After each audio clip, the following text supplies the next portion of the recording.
Bakit mo ko pinapunta dito? Day, hindi kasi ako makaakyat. Baka makita ako ni Ma'am Nancy. Hindi ako makapasok sa opisina. Huh? Bakit, Des?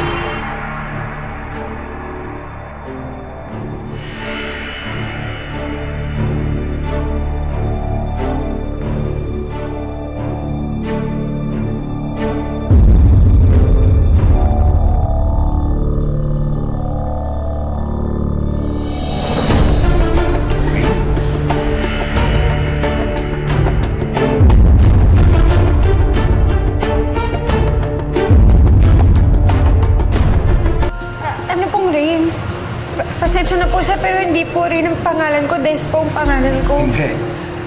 Kamukha-kamukha mo si Rin. Sorry, sir, pero hindi ko po alam yung sinasabi niyo. Pasensya na po, pero hindi po talaga ako yun.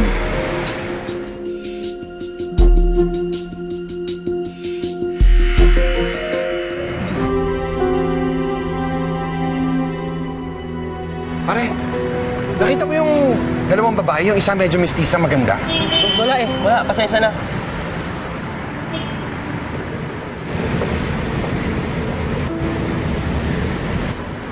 Sino yung lalaki na yun?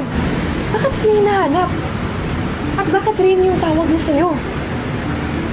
Nakita ko na yan dati. Yan yung asawa ni Ma'am Agnes. Ewan ko kung bakit rin yung tawag niya sa akin.